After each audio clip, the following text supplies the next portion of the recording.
It's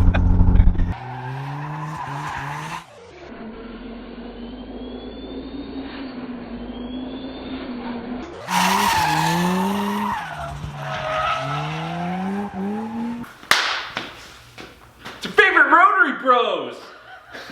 We're now a rotary channel. Yep. Oh. This is the slip-in rotor.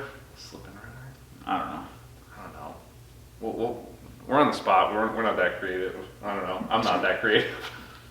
All right. Anyhow, boys and girls, we're working on my black FD tonight. We're going to be addressing one of the long-time woes that I've had with the fuel system. So, I don't know how we can show this. Why don't you pick that end up? Yeah, there we go. This is a stock FD fuel tank. It's either 18 or 20 gallons. I think it's 20 gallons. It's a big girl. Yeah. It's enormous. Yeah. The fuel pickup sits in the car just like this way. The fuel pickup is on the left-hand side. Here's your sending unit. We'll show you a little B-roll shot. I'll get in close. With the baffle. The fuel assembly or the fuel pump assembly sits down here in a little like dish pan that's in the tank, and that's supposed to be the baffle. So when you make very hard left-hand corners, all your fuel will slosh over to this side. And then when you're using a bigger fuel pump, bigger injectors, which FDs take a lot of fuel. They sure do for a 1.3 liter. I mean, there's a lot of boost. Yep. Yeah. You starve the pump and you get a lot of breakup, and it's just not fun. So what I've done to try to band-aid it in my car, there's a company that makes a cover called the Hyperion Fuel Baffle Cover. What it is it's just a cover with a cutout that your fuel pump drops in the middle of, and that you strap it around that dish pan. So it kind of encloses the pump in a little bit better. Helps catch some more fuel when you're cornering hard. That brought me from not being able to floor it with like less than half a tank of fuel to I would still starve the pump if I was less than 2/3 on a very hard left-hand corner. But other than that, like it did like help. But there's no sock, there's no fuel sock on it, right? I don't have a fuel sock on my pump. It's just a bare pump. It's dropped down as far as it can go in that little dish pan. Probably wasn't the best idea. So I bought this thing from Holley. Holley Fuel Mat. HydraMat. Is it HydraMat or Fuel Mat? That was a fuel mat. I don't know what the hell Either it way, is. it's a mat. It's bigger. It's really clever. Like they're pretty expensive for what what it is. Like it's got to be some kind of material that like soaks up fuel really well and stays absorbed in that material. So they show a demonstration that as long as this is touching fuel, it shouldn't starve the pump. Yep. Now, granted, I don't know how much I don't know how much that pump was sucking versus like what the FD's fuel pump is going to do. Because I have a Bosch 044, big fuel pump. It's bigger than a Walbro 255. Yeah, rotaries need a lot of fuel. You'll see soon enough, buddy. You'll see. Well, I mean, I guess Holley is known for their muscle car parts. So I mean, you got to assume that it's got to be for something like a high flowing fuel pump. Right. Hopefully. I think this is the one. This one's 15 inches long. 15 by 8. So what we are going to do is this. We are going to, this is not my fuel sending unit, but this one already was modified. This is where the feed for the pump. We're going to chop my tube up higher, raise my pump up so it can go higher, and we need to make clearance on the bottom of it to run a barb to a 3/8 fuel hose, and then that fuel hose is going to connect over to the mat, which is going to lay kind of more in the center of the tank. Yeah, and these actually have little magnets, so they'll stick wherever you put them right in the tank. And I think the best spot in the RX-7 tank is right in the middle. Yeah, it's they include the magnets. They just bolt into these little holes, and then this will magnet to the bottom of the tank. Now my tank still has the OEM metal fuel baffles standing. Matt's does too. Well, this is Matt's soon-to-be FD fuel tank. But that should help a little bit with the sloshing. This will slide underneath those baffles. So we're basically taking the fuel pickup point and moving it outside of the OEM fuel baffle. And we're putting this more, I think we're almost going to be like 2/3. Like I want it more biased on the right-hand side of the car. Because that's where it's going to starve, right? Like so it's going to kind of, well, I guess well, maybe not, maybe in the center. Yeah. It's wherever this like the sits lowest comfortably. point. The lowest point. Yeah.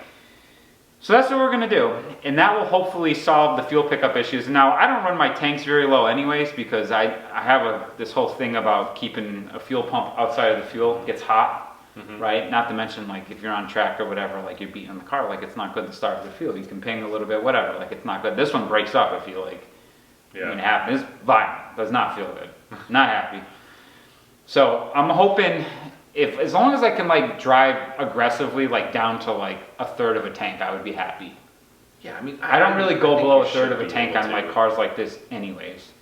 But we're gonna start digging into the truck. We're gonna pull my sending unit. We'll show you guys what the Bosch pump assembly looks like. We have threaded fittings, a barb to the thread pitch of the, I think it's an NPT. No, I thought it was M18 by 1.5. Hold on. The mat itself is NPT because it has an NPT adapter. This doesn't tell me. We looked it up. But the Bosch has its own specific. The thread. Bosch has a thread pitch, which is this barb right here, and then this has its own thread pitch, and we have another barb that's going to go to this. So it's going to be barb to barb and the hose. Yep, we're just going to use some rubber fuel line. Yeah, and then it's reversible. Originally, I was like, I'll rip that dish pan out, but then I'm like, what if this doesn't work? Yeah. Somebody commented in one of the more recent videos that they did this and it didn't work, but they didn't give too many details of where did you place the mat, what size mat did you have. They sell a giant one. It's like what, $1,000? Yeah, I can't believe it's how huge. It's expensive like for like NASCAR fuel cells. Like I'm sure if you had that in the bottom of your tank, it I would would be like hope it didn't start. it would be like almost impossible to start the damn pump. But I also want to do this because a lot of the surge tank assemblies. One, I don't want to add a second pump. Yep. I don't want all the extra wiring in there. I don't want to be wiring stuff in the fuel tank. I want to do this as quickly as possible. It stinks. It gives me a headache. Like, not to sound like an old cranky man, but I just don't want to spend a ton of time doing this. So, doing a fuel cell or a surge tank. Yep. You need two pumps. There's the pump inside the surge tank, and then there's an auxiliary pump that pumps into the surge tank. Yes. So it's weight. It's more electrical, more failure points. I just don't want to deal with it. yeah. Plus, up until recently, which I think you showed me that was a radium. Yep. Theirs is still housed in the fuel tank fully. A lot of the ones that were available at the time, like years ago, I bought all this stuff a couple years ago. They were putting the surge tank in the trunk, and I don't want that in a hatch. Essentially, it's a hatchback, right? Where like if something goes wrong or there's a fire, like that's all burning you. I'd rather it all be underneath the car. Yeah, that's a good point. And you know, OEM. rotaries can catch on fire. I've seen a few of them, so you don't want those ricer exhausts that are blowing flames all over the place out the back because they can catch your car on fire. Give yourself a turn down. I'm all for the dolphin tip life. Yeah. So that's it. We're gonna Let's get working. We'll start diving into it.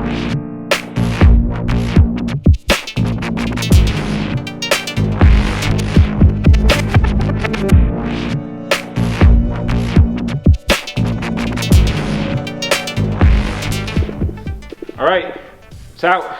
That was quick. Wasn't too bad. Yep. Smells. Yeah, well, it stinks. So here's my Bosch 44. This is like basically almost touching the bottom of the fuel baffle, the dish pan.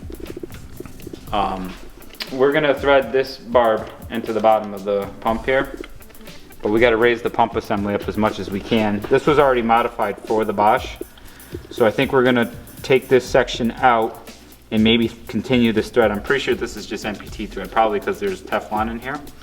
So if we just keep threading this up a little bit higher, we should be able to raise this up a little bit, get rid of this pipe right here, and get rid of this fitting. And then put our barb on the bottom, run our fuel hose off of this. It's gonna go up and over the dish pan, and then connect to the fuel mat. Yeah, I think that'll work. Just so you guys know what I was talking about with the Hyperion cover. This is what lays over the stock fuel can. The pump just goes down through this door, and this is like supposed to trap the fuel in there. It does something, but it's not enough for the big old Bosch 44. All right, let's get to it. Matchew, we did it. This is our fuel filter solution. Our contraption. It's gonna sit in the tank kind of like this. So sending unit goes that the way. I'm not gonna put it all the way. Yeah, because it's got magnets on it. Yeah, but we're gonna lay this in. These magnets are really strong. Yeah, they are. Yeah. They're gonna stay in this place. So what we did was this is aftermarket, this NPT fitting that comes through here to the NPT here and this pipe. We got rid of the longer section. Swapped it out for the smaller section. Where's that adapter? There was an adapter in here. We used it to tighten the pipe on the Anyways. on the 90. So this had an adapter in between it to this small guy, but it was reversed. So we took this out because this was penetrating through the top of the sending unit cover. And we just used the little short guy here directly into the adapter here for the pump. Coming out of the pump, this is an M18 by 1.5 barb to a 5/8. 5/8. It's either 5/8 or 3/8. I forgot what the fuel line is. I should say it. 3/8. Yeah. One of the 8s. And then this was 3/8 NPT. To M10 or something like that. No, this is just NPT. Oh, was it? Oh yeah, that's right. MPT on the bottom. Yeah, on the mat. To barb. Yep. Same thing for 3/8 fuel barb. So this is what's gonna go in there. Yep. And then this is going to be at in the middle of the tank. Yeah, we decided we're gonna go right in the middle. Like after looking at it, because there's equal opportunity for the fuel to slosh to the left or the right side. So. But you could tell like it kind of like slopes down to the passenger side, the tank. But I think they just pinched the passenger side because the fuel or the spare tire sits there. yeah, so it probably sits level. Yeah, so the trunk sits down like lower right here for the spare tire assembly. Yeah. Well, I think this is gonna solve it. Let's put her in. Let's toss her in. What are you laughing at, Quinn? We're a couple of drinks in at this point. It's just like Drinking and playing with fuel. I do want to get components. this thing done though. 'Cause How long do you think your $60 pump is gonna last? it's lasted this long. I don't think it's gonna fail. No, I'm sure there's a million other things that will fail before this thing does. There's gonna be less fuel cooling in it. There's gonna be less fuel cooling it, but like I usually don't run the tank down too low, so it's only in case I need to. Okay, let's put it in. All right.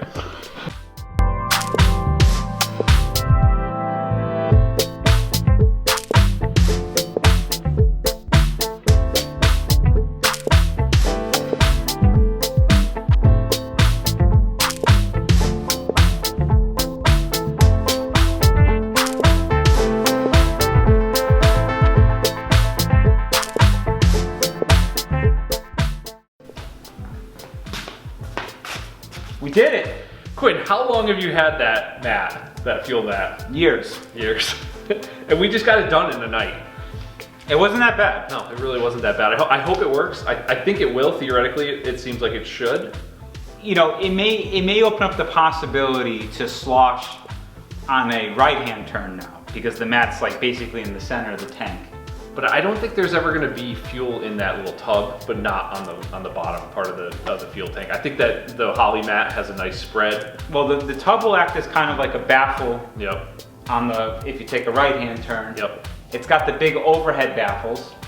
If you take a left-hand turn. I mean, I will just be happy if like I can drive the car down to like a half a tank and not really have to worry about it. I think you'll be able to go to a quarter, no problem. But- we'll see.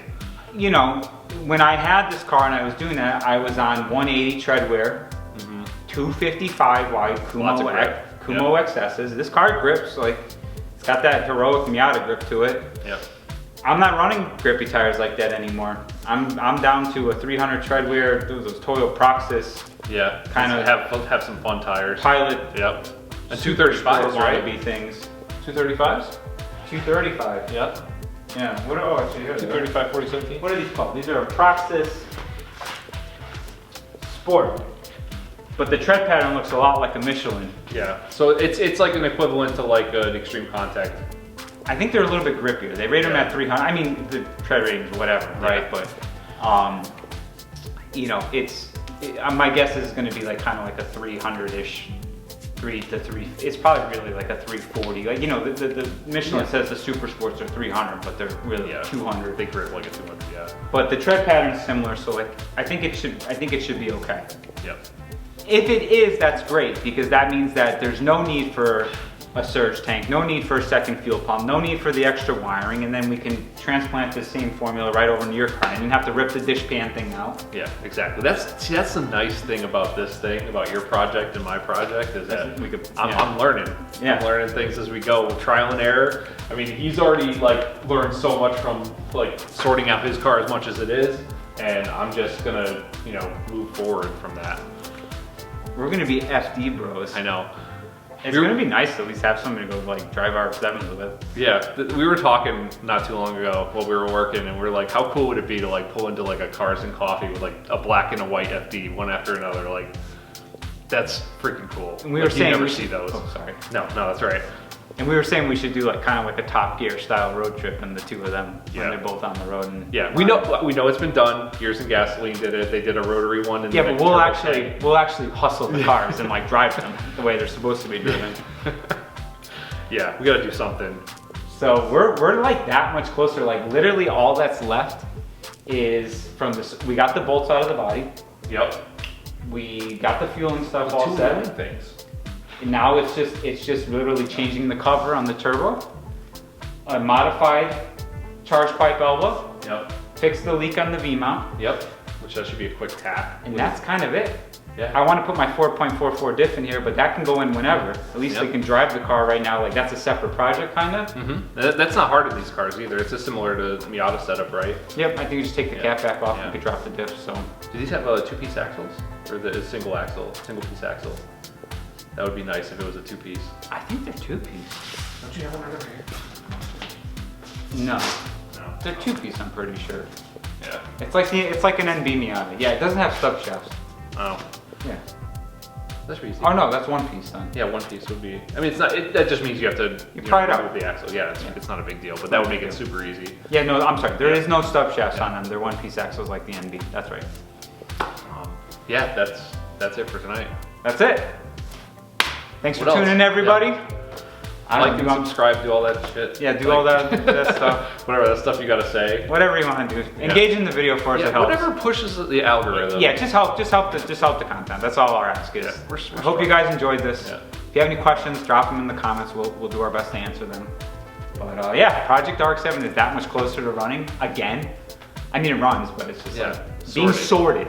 Yep, there's a big I'm really hoping to enjoy this car because like Match and I were talking about like, should I get a new A91 Super Manual? But it's like, you know, I looked at what that motor's capable of with the stock turbo. It's like 480 wheel and like a little over 500 for torque because it's a small turbo on there. But it's like the car is 3,300 and change pounds. Yeah. This with this new turbo setup, it should do around 450 at the wheels and it's only 2,600 pounds. That's a similar power to weight, So I'm sure. 800 pounds less, 30 wheel horsepower down. Yeah, it's not going to be as torquey. I'm sure the Super will be a lot more fun for like street hoonage, but get the 4.44 diff in here to kind of make up for some of that deficit of the low end. This may be like the ultimate like street ripper for me. Yeah. And I put that asterisk in there for me. You like that like peaky power too, and I feel like that A9, the newer Supras, like they're all low end, like they only redline to what, 6,500 RPM. It's kind of cool. It's fast. People spun 2JZs out to like 8,000, no problem. No cars do that anymore. And they sound cool. GT3s. You know, and like call me a little bit of an old like get off my lawn guy, but like it's like I feel like a sports car should rev. Yep. And you should get some excitement from the motor. That's why I love the S2000, the RX-8, the ITB Miata, like they all rev to 8,000 plus. The reasoning is that most people drive these cars on the street. And I know, but I don't like. Is I better don't. on the street. I don't like that formula because I feel like the iconic trademark of a true sports car engine is like it's at least 8,000 RPM. Mm-hmm. You know, I mean this power starts to fall off after let's say like 76, 7,700, but that was with the old turbo With the setup. compressor housing, yeah, that's The new one, but like, you know, 8,000 yeah. is like a turbo 13B with a street port, like 8,000 RPM is like where you're done. Yeah. And that's fine. But it has that oomph. Mm-hmm. I watched those videos of that Supra, man, that thing, you could just tell there's a heavy ass like flywheel, BMW flywheel in there. It drops revs really slow. It just sounds like a truck engine. It's not very exciting. But the M4 like seems to be more sport oriented. Yeah, I don't know. I think they focus more on like a lot of the M cars. I don't know. I've never driven these cars. Like I drove that M4, The M4 engine's like not bad. It did rev up pretty nice. Yeah, I think it goes to like 75 Yeah. or 7600 stock. It's not bad. You know, if you're 7500 stock, like you can push it to 8000 and probably be okay. Yeah. The 6-cylinder is very balanced. Most inherently balanced Yes. engine configuration. Exactly. Yeah. You know Mazda has a straight 6 now? Get out of here. Turbo straight 6, and it's in a SUV, but they have a turbocharged straight 6 now that they developed. I'll be honest, Matchew, I don't know who's making what. Yeah, I don't the only cars that caught my attention were that Supra, and I guess like the Always the GT3 GT3s, Touring is like yeah. kind of cool, but it's not for $200,000. So, but that's it. Yep. We're rambling. Yes, rambling. So thank you guys for Yep. tuning in. Again, do whatever you can to just engage with the content to try to help us, because it seems like the algorithm doesn't favor our It channel doesn't too like much. us very much. Yeah. I don't know what we did to the algorithm of YouTube. Anywho, that's it for this one, guys. Thank you so much for tuning in. We will see you in the next one. Done.